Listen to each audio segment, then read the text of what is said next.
Good morning all of you. DBMS में जो है अपना जो टॉपिक चल रहा था वह था ईआर डायग्राम्स। उससे पहले मैंने जो एक सिंपल सा एग्जांपल लेके आपको जो है वह ईआर डायग्राम्स का कंस्ट्रक्शन करने के लिए कौन कौन से स्टेप्स काम में लिए जाते हैं उसके बारे में मैंने आपको बताया था। तो यहाँ ईआर डायग्राम को कंस्ट्रक्ट करने के लिए 4 स्टेप जो है काम में लिए जाते हैं। सबसे पहले दी गई प्रॉब्लम्स में से जो है आपको एंटाइटिटीज का आइडेंटिफिकेशन करना है। सेकेंड स्टेप में उन एंटाइटिटीज के बीच में रिलेशनशिप का आइडेंटिफिकेशन करना है। और थर्ड स्टेप्स में इन एंटाइटिटीज के जो है वो एट्रीब्यूट्स को डिफाइन करना है और उन एट्रीब्यूट्स में से एक की एट्रीब्यूट्स यानी वह एट्रीब्यूट जिसमें प्राइमरी की डिफाइन होती है उसको भी आइडेंटिफाई करना होता है। और फाइनली फिर आप जो है दिए गए ई आर डायग्राम के जो नोटेशंस हैं, सिंबल्स हैं, उन सिंबल्स का यूज लेते हुए यह डायग्राम कंस्ट्रक्ट करना होता है। इसी सीक्वेंस में आज अपन जो एक और एग्जाम्पल लेते हैं और उसी एग्जाम्पल्स के द्वारा अपन जो है एक यह डायग्राम कैसे कंस्ट्रक्ट किया जाता है उसको अपन आज समझते हैं। ठीक है, तो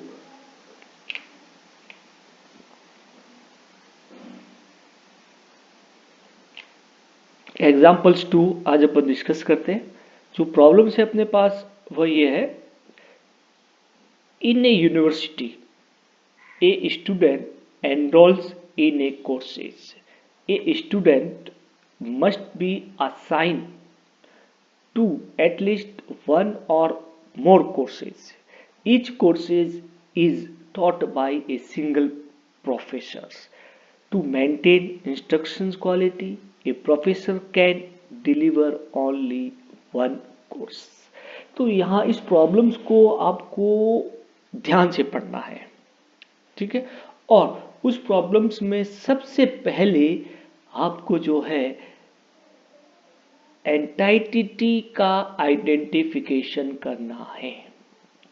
क्लियर? क्या आइडेंटिफिकेशन करना है? एंटाइटिटी का आइडेंटिफिकेशन करना है। तो पहला स्टेप्स होगा आइडेंटिफिकेशन ऑफ एंटाइटिटीज। इसके अंतर्गत जो है इसी प्रॉब्लम्स में जहां जहां आपको रेड मार्क्स दिख रहे हैं, अंडरलाइन दिख रही है, वहां वहां मैंने इस प्रॉब्लम्स को पढ़ता गया और आइडेंटिफिकेशन किया मैंने एंटाइटिटी का। जैसे स्टूडेंट एक एंटाइटिटी हो जाएगी, फिर कोर्सेज आया वह भी एक एंटाइटिटी हो जाएगी। स्टूडेंट अगेन एक एंटाइटिटी है, must be assign to at least one of the more. वापस कोर्सेज आया तो कोर्सेज भी एक और एंटाइटिटी है इस प्रॉब्लम्स में। ईच कोर्सेज वापस कोर्स आया, एंटाइटिटी को मैंने आइडेंटिफाई किया। Professor one of the another entity, next और प्रोफेसर आया एंड वापस जो है आपके पास कोर्स आया। तो इस तरह से इसमें जो एंटाइटिटी जो आई वहां पर बहुत सारे एंटाइटिटी डुप्लीकेट नाम से, जैसे स्टूडेंट है, स्टूडेंट्स आपके पास 2 बार आ गया, कोर्सेज आपके पास 4 बार आ गया, प्रोफेसर आपके पास 2 बार आ गया। तो वहां आपको डुप्लीकेट एंटाइटिटी नहीं लेनी। तो स्टूडेंट तो एक ही है, ठीक है, उसी स्टूडेंट ने पर्टिकुलर कोर्स में एडमिशन लिया, उसी कोर्स को जो है एक प्रोफेसर पढ़ा रहा है। ठीक है, तो इस तरीके से जो भी एंटाइटिटी जिसका कॉमन बिहेवियर है उसका डुप्लीकेसी नहीं लेंगे, डबल एंटाइटिटी के बीच में नहीं लेंगे। अलग बिहेवियर होता तो अपन एक और एंटाइटिटी को आइडेंटिफाई कर सकते थे। इस तरह से इस प्रॉब्लम्स में अपने पास 3 एंटाइटिटी आ गई। पहली तो होगी आपके पास स्टूडेंट, दूसरी होगी आपके पास कोर्स और तीसरी एंटाइटिटी होगी प्रोफेसर्स। तो इस तरह से अपन एक क्या बनाएंगे, एंटाइटिटी सेट बनाएंगे। वह एंटाइटिटी सेट कौन सा होगा? स्टूडेंट होगा, कोर्स होगा और प्रोफेसर होगा। अब इस एंटाइटिटी सेट को अपन या डायग्राम का सिंबल्स इस तरह से भी रिप्रेजेंटेशन कर सकते हैं अपन। ठीक है, एक रेक्टेंगल बॉक्स में और उसके ऊपर उसका हेडिंग दे सकता है। तो स्टूडेंट का एक बॉक्स हो जाएगा, कोर्स का एक एंटाइटिटी हो जाएगी और प्रोफेसर एक एंटाइटिटी हो जाएगी। क्लियर? नाउ अब नेक्स्ट स्टेप जो है वो है आइडेंटिफिकेशन ऑफ रिलेशनशिप। यानी अपने पास 3 एंटाइटिटी है, एक तो आई स्टूडेंट, एक आई आपके पास कोर्स और एक आई आपके पास प्रोफेसर। तो इन तीनों में जो दी गई प्रॉब्लम्स हैं उस प्रॉब्लम्स को वापस अपन पढ़ेंगे और उस प्रॉब्लम से अपन क्या डिफाइन करेंगे, रिलेशनशिप को डिफाइन करेंगे। तो ये मेरे पास एक प्रॉब्लम्स थी। तो पहले से स्टूडेंट एनरोल्स इन ए कोर्स, तो देखिए यहाँ स्टूडेंट एनरोल इन ए कोर्स, तो कोर्स और स्टूडेंट के बीच में एक रिलेशनशिप है, एनरोल्स, दैट इज द एनरोल्स, एक क्या होगी, रिलेशनशिप हो गई आपके पास। आई बस हम एनरोल्स क्या हो गया आपके पास, एक रिलेशनशिप हो गया ना स्टूडेंट और कोर्स के बीच में। ठीक है, तो student must be assigned at least one और मोर कोर्स, यानी ये कंडीशन दे दी आपके पास कि एक स्टूडेंट जो है एक से ज्यादा कोर्स असाइन हो सकता है। ठीक है, दूसरा बात जो आई, कोर्स और प्रोफेसर के बीच में जो रिलेशनशिप है कि एक कोर्स को कौन टीच करता है, सिंगल कोर्स को टीच करेगा प्रोफेसर। और फिर उसके बाद मेंटेन द इंस्ट्रक्शन क्वालिटी, तो professor can deliver only one course. ठीक है, तो इस प्रॉब्लम से मेरे पास प्रोफेसर और कोर्स के बीच में कौन सा रिलेशनशिप आया, डिलीवर। क्लियर, तो एक प्रोफेसर एक ही कोर्स को डिलीवर करेगा, एक स्टूडेंट एक से ज्यादा कोर्स को ले सकता है, दैट्स द कॉन्सेप्ट। तो यहाँ पर अपने पास जो है मुझे इस प्रॉब्लम्स के आधार पर दो तरह की जो है रिलेशनशिप डिफाइन की कि स्टूडेंट और कोर्स के बीच में एनरोल्स और प्रोफेसर और कोर्स के बीच में क्या आ गया, डिलीवर आ गया।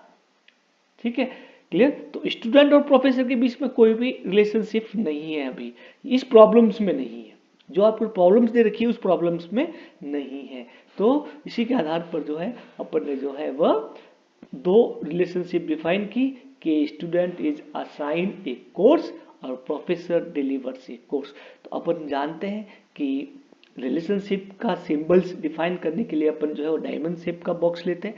तो स्टूडेंट और कोर्स के बीच में असाइन एक रिलेशनशिप हो गया और उसके बाद कोर्स और प्रोफेसर के बीच में डिलीवर एक रिलेशनशिप हो गया। तो इस तरीके से इन तीन एंटिटी के बीच में मैंने दो रिलेशनशिप डिफाइन कर दिए। आई बात समझ आपको। नेक्स्ट उसके बाद अपने पास आता है आइडेंटिफिकेशन ऑफ कार्डिनलिटी, यानी जो रिलेशनशिप होगा वो 1 to 1 होगा या 1 to मैनी होगा या मैनी टू मैनी होगा। तो यहाँ पर देखिए उस प्रॉब्लम की जो स्टेटमेंट था वो स्टेटमेंट था क्या कि एक student can assign A multiple course, ये वैल्यू आपके प्रॉब्लम्स में दे रखी है, और एक professor can deliver only one course.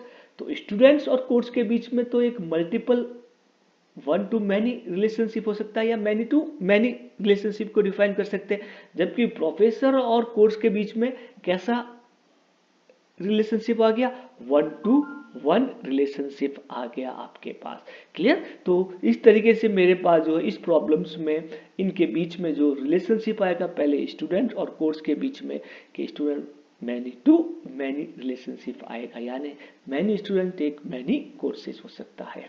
आई बात समझ आपको। तो ये प्रॉब्लम्स के अकॉर्डिंग मैंने डिफाइन कर दिया मैनी टू मैनी रिलेशनशिप।